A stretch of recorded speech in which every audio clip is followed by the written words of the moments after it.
Hi, Yulia. Hi, Hugh. It's so lovely to see. Thank you so much for taking the time to speak with me.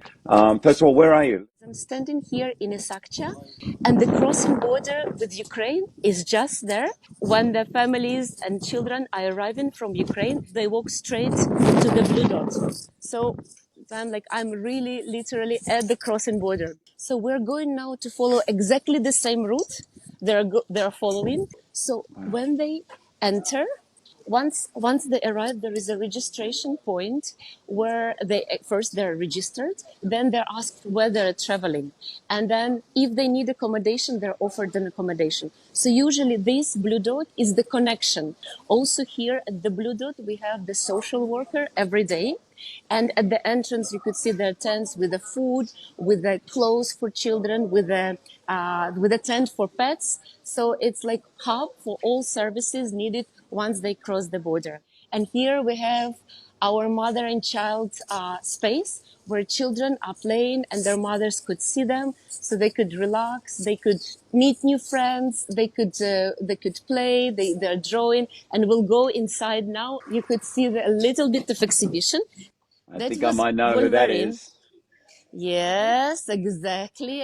We tried. It's a very good drawing. How old is Kostya? How old is Kostya? Сколько тебе лет? Сколько? Семь. He's 7 years old. He's Hmm. 7, and he's from Odessa, right? Из Да. Одессы ты? Да. Odessa. His family's escaped war. They're safe now. They seem safe. They seem They're secure safe and now. calm. They're safe now after many stops. Пока. You've explained to me pretty much. Basically, the Blue Dot centers give every family everything they need to be able to transition from the border to wherever they're going. Exactly. So they arrive and they first ask, so what do they need? Whether they need medical support, for example, or food, and then transport accommodation, and then to make sure that they arrive to their final destination as soon as they can. Sometimes they spend the whole day. This is when we become like one family. And then I'm always happy to see this mother and child center empty. It means all children are on their way to the safe place. How are the families and the children when they get to you? On one hand, they're safe because they cross the border, so they're safe from being shelled or being injured by the Mm, war. On the other hand, they're facing another difficulties and another challenges because that is the dark opportunities for child trafficking. So yes. unaccompanied children who are crossing the border here, they're at the most of the risk.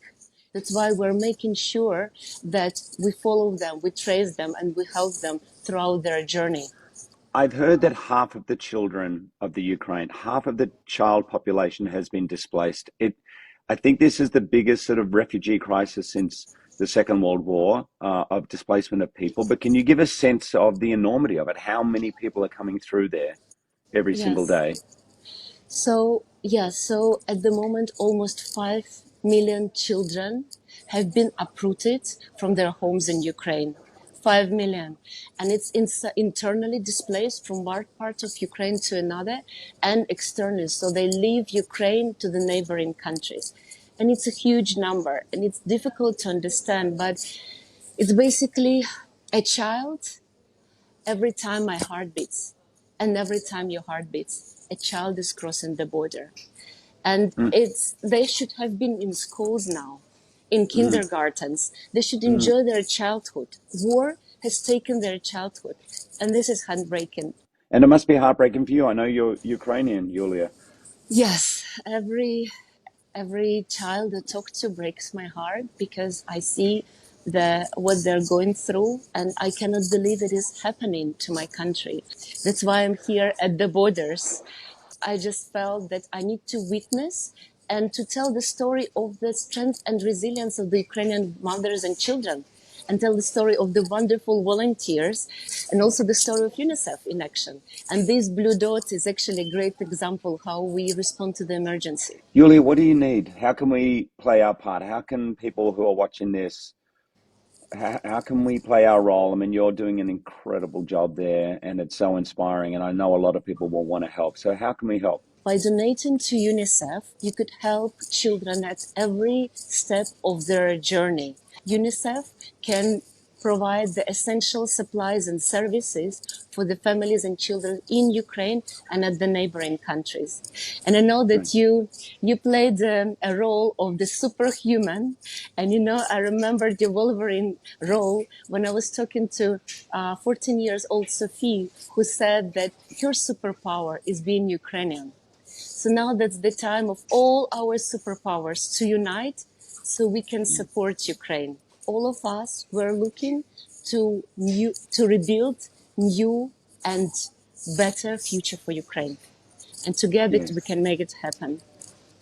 You're an inspiration, Yulia. You seem to so positive and energized, and I can't imagine what you're going through personally every single day. But the fact that you will sacrifice for your country, for your family, and do it every single day is really inspiring. Thank you. And this is Uh, what yeah, thank you. This is where I felt my role to witness and to tell. And I know you're playing now a very successful role in Broadway, but at this moment of time, we're playing the same role. So we're telling the world about the yeah. children of Ukraine and about the war in Ukraine and the challenges our children are playing. Yulia, thank you from the bottom of my heart for all that you are doing, that all your other volunteers are doing, for what UNICEF is doing to keep these children and these families safe. It is extraordinary work. We are so grateful. Our love, our thoughts, our prayers are with you and with everybody there. Thank you so much, you, from the bottom of my Ukrainian heart. Thank you.